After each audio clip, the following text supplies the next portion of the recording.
sussing out your luck, going hard in the paint, and that's how you assert dominance. Hey, what's up guys, it's SirTagCR, and today we're back at it again with one of the best Golem beatdown decks. So this Golem deck is super safe to play because it has the trifecta of spells. Tornado and Log ensure that you have a very easy matchup against every single bait deck, and that's like half the meta. Also, Tornado can be used offensively to clump up a whole bunch of units for your Dark Prince and Baby Dragon. When units are clumped up by a Tornado on offense, a charging Dark Prince or your Baby Dragon splash damage can net some serious positive elixir trades. Also, Tornado has great defensive capabilities, and you're going to have an exceedingly easy matchup against any Hog Rider deck. You just pull it to the King Tower and they're going to be crying. Golem decks traditionally struggle against Executioner and Nado decks, but you can just rocket the Executioner and you shouldn't have any issues. The rocket is also your main source of dealing with elixir collectors. This has been by far one of the best decks in Grand Challenges and Ladder for so long, so let's go jump straight into some GCs and let's assert some dominance. Alright guys, so we got a game against Take, and I don't have one of the better starting hands either, so I have to go in for a Baby Dragon. I can't cycle any of those spells. I mean, I theoretically could cycle a Log, but I don't really want to. In case he's going to have Goblin Barrel plus Goblin Gang, I just can't make that risk. So I'm going to cycle my Baby Dragon, he's going to go drop a Mega Minion. I'm going to go drop my own Mega Minion, and he's going to be trying to apply a lot of pressure on me here. So, unfortunately, I have to go in for... Okay. So I'm going to go in for a Rocket Nado. I really have to in this situation. There was no other way of defending against that. Santa Claus would have just done too much damage. That Swift Rocket Nado obliterated the Musketeer. It killed the Mega Minion and the Ice Spirit, so it worked out really well. And the Giant didn't even end up getting a hit. So I'm going to go for guards in this situation, and then the Prince does not end up breaking through. So we're going to be playing against Giant Double Prince, one of my least favorite decks in the game. I'm glad that we can actually show how to decimate this deck. So I really don't want to go in for a Golem just yet because he could rush opposite lane with the Giant. We still want to see what he's up to. I'm actually just going to go cycle a Dark Prince in the back, and he's going to go cycle a Mega Minion. So we're probably going to play out the same series of interactions potentially. And I'm just going to go in for a Mega Minion in the same lane. He's going to go for a Giant to tank. And then I'm going to have to go in for a Baby Dragon here. We're going to try to kill everything as soon as possible. So I'm going to have to go in for a Nado to pull it all together so then the Baby Dragon's able to clump up and splash it. And I just got to go in for... Yeah, you know what? I don't have to do anything, actually. Alright. So this is working out really well. I'm just waiting until double elixir. If I'm not sustaining any damage until double elixir, then we're going to be in a great situation because I'll be up elixir and I can make stuff happen then. It's really easy to make things happen in double elixir with Golem. Because you have the bigger tank, your supporting units are going to be second to be worked on. So you're going to be able to kill his tank faster, and then your supporting units will be working on his supporting units. When his supporting units die, obviously, then you're going to get way more tower damage. It's not really the tank that does the damage, it's all the supporting units. And supporting units stack up really fast. So we're going to go in for a Baby Dragon yet again. He's going to be going in for... Wow, so he's going to go in for... a Musketeer. I'm going to try to keep that Mega Minion alive, and notice how I did just barely. The Golem's going to be tanking, and then I'm going to be going in for guards. He's probably going to end up poisoning this, but I'm going to be stacking up a lot of units because our Golem is still alive and kicking it. I'm going to go actually in for a Nado, so then I clump up the Musketeer. I did not end up hitting the second Musketeer. That would have been absolutely glorious. He ends up having to go in for a Fireball. I'm not going to go rocket the Musketeer just yet because I feel like I'm going to get more rocket value on defense.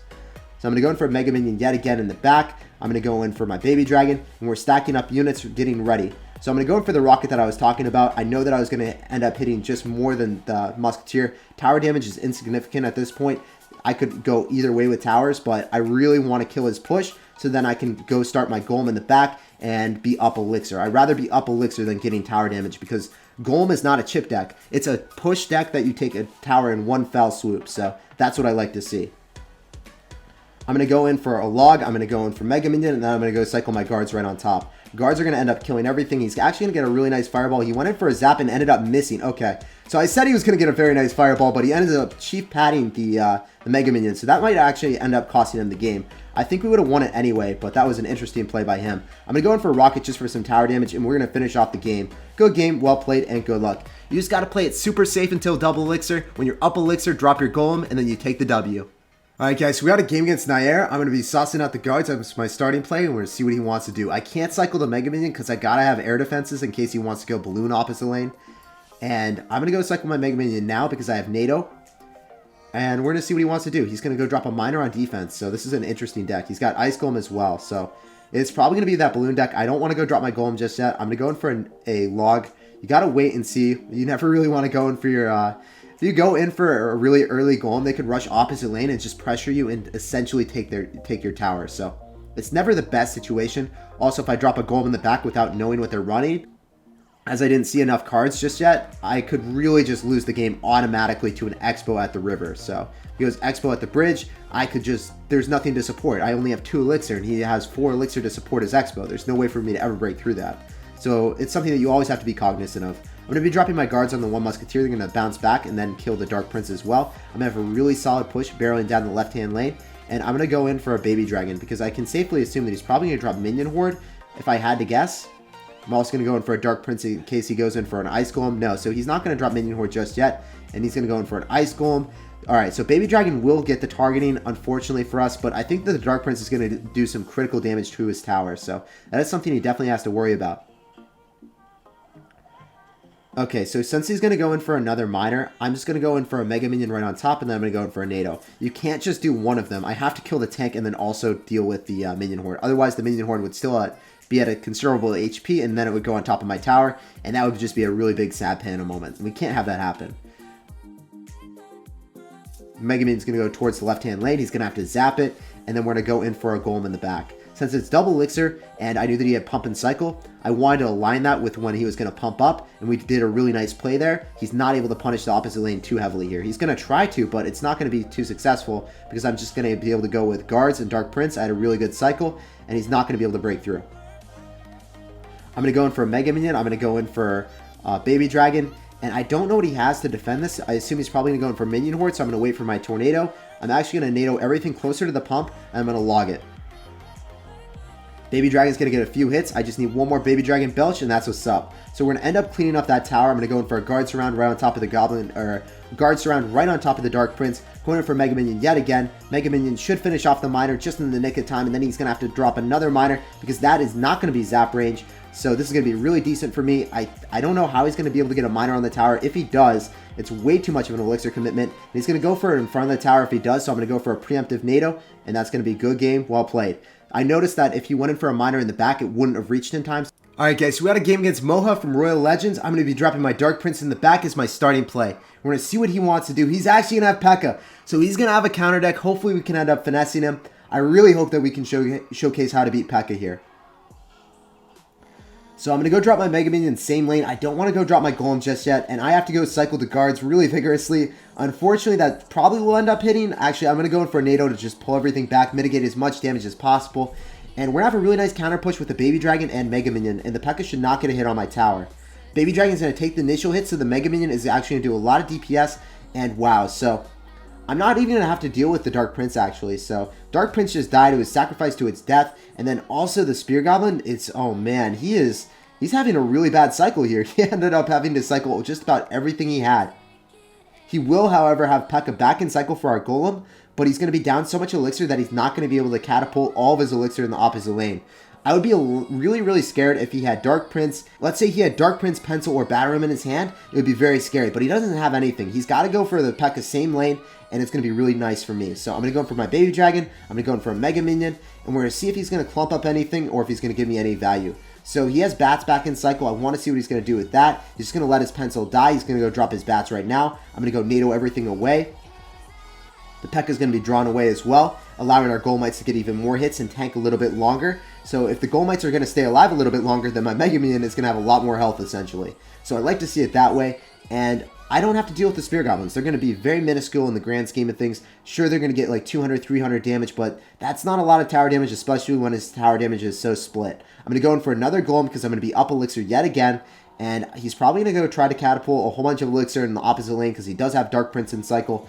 He's not doing it just yet, so Dark Prince is going to be a little bit scarier. I'm waiting to see what he wants to do. I'm waiting until 10 elixir before I drop anything in the back. There's the Battle Ram. I'm just going to go in for my own Dark Prince. He went for a pre-poison thinking I was going to drop guards because I dropped guards all the other times. And we're always switching up our counters. You never want to drop the same counters over and over again because if you do, you're just going to have a miserable time.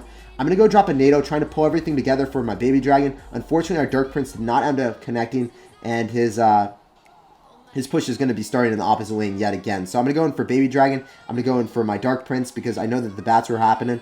And Baby Dragon might get a belch off on the tower, and it does. So that's going to be rocket range, I believe. Might actually have to log. I don't even know what the new rocket range is. Yeah, so I did have to log. Feels bad, man. I should know the new rocket range. I just don't play decks with it. So Good game, well played, and good luck, sir. If any of you guys are wondering, Rocket actually does 432 damage at Tournament Standard. I haven't seen Rocket in play very often, simply because this is probably the only viable deck with Rocket. Alright guys, so we got another game against Quang. I'm going to be dropping my guards at the river, stacking them off to the side so they get one extra hit, and he's got Ice Wizard. So hopefully this is not going to be a nado variation, but it probably will. As soon as you see Ice Wizard, you can safely assume that it most likely will be nado. So it might be Graveyard as well. We don't have Poison, so that could be precarious. It's going to drop Mega Minion, so it could be Expo, or it could be... he's definitely going to be running a good deck. It could be Expo or Hog Rider, or it could be Graveyard. Those are the three things when you see Ice Wizard and Mega Minion. With nado, that's probably what it's going to be.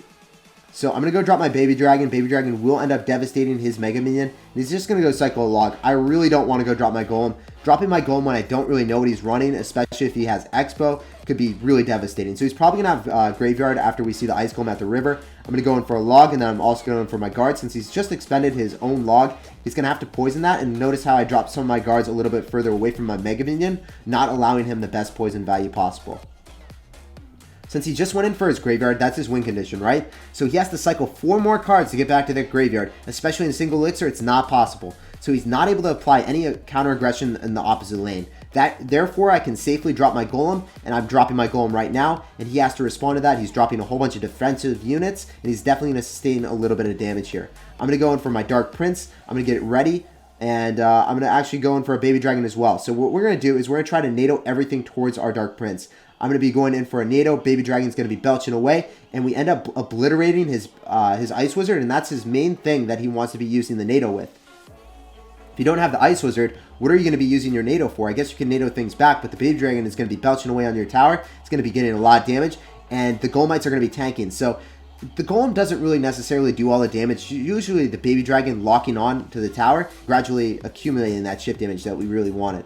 So another thing that I'm going to be doing is I'm going to be dropping my guards right on top, and then I'm going to be dropping my Dark Prince here. The reason I don't drop my guards in the vicinity of my tower is because he's probably going to poison. I don't want to give him that poison chip damage. If I drop my guards right on top of his tank, sometimes the tank won't cross the river. Unfortunately, he does have an Ice Golem, so it just ignores any unit, and it bypasses and goes straight towards my tower tanking.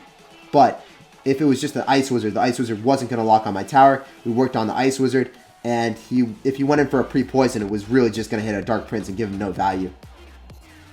In this situation, I unfortunately do have to go for guards, but he doesn't really have a tank for his graveyard, so that's decent for me. I'm also going to go in for a Dark Prince and then a Baby Dragon. So Baby Dragon's going to be belching away. Dark Prince is also going to be working away as well. I'm going to go in for a nado yet again just to make sure that we can kill that Ice Wizard. That Ice Wizard, if it doesn't die, it's just going to slow everything down for so long, and we can't have that happen here. Stacking up units yet again. And, oh man, the Dark Prince almost barreled right on through, but we're going to be going for a Golem at the river. This is the Bridge Spam Warrior time, guys. Because we have so many units, I feel like I can actually justifiably do this. I'm going to be going in for a Rocket for some more chip damage, and the Golem is going to be heading straight towards the tower. And, okay, so now he's in Rocket range. All I gotta do, actually the Golem's just gonna explode and take the W. What am I talking about, guys? Why am I worrying about rocking in his tower? Good game, well played, and good luck. And that's actually where I'm gonna end today's video. Make sure to copy this deck for yourself and let me know down below in the comment section how it ends up working for you. As always, the deck link will be down below in the pinned comment. If you guys are interested in more decks just like this one, check out RoyaleAPI.com for all the latest and greatest 12-win decks. As always, thanks for watching, thanks for chilling with me, and I can't wait to see you guys next time. Peace out.